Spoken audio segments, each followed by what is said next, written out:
Mansehra king عبداللہ ہسپتال کی انتظامیہ نے عید الفطر سے قبل ہی مقامی رہائشی علاقوں کے ہزاروں مکینوں کو مختلف بیماریوں کا شکار بنانے کے لیے ہسپتال کا کچرا ڈسپوزل پلانٹ کا استعمال شروع کر دیا،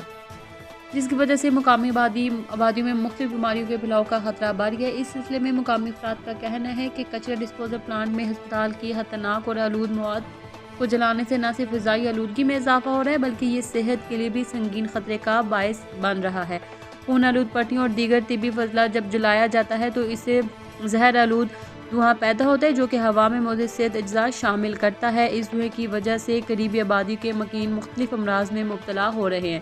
جن میں سانس کی بیماریاں، جلد کی الرجی اور دیگر خطرناک بیماریوں کے پھیلنے کا خطرہ ہے، جبکہ عوامی حلقوں کا کہنا ہے کہ کنگ عبداللہ ہسپتال کی انتظامیہ کا یہ عمل نہ صرف انسانوں کی صحت کے لیے نقصان دہ ہے بلکہ یہ مقامی ماحولیات کے لیے بھی ایک سنگین خطرہ بن چکا ہے۔ علاقے کے مکینوں نے کنگ عبداللہ ہسپتال کی انتظامیہ اور عوامی و بلدیاتی نمائندوں کے خلاف عید الفطر کے بعد بڑے احتجاج کا فیصلہ کر لیا۔ مقامی رہائشیوں کا مطالبہ ہے کہ ہسپتال کی انتظامیہ فوری طور پر کچرا ڈسپوزل پلانٹ کو رہائشی آبادیوں سے ہٹا کر کسی دور ویران جگہ پر نصب کرے۔ مطالبات پر کوئی کارروائی نہیں کی گئی تو وہ اپنے حقوق کے لیے سخت احتجاج کریں گے اور اس کے خلاف قانونی چارہ جوئی بھی کریں گے۔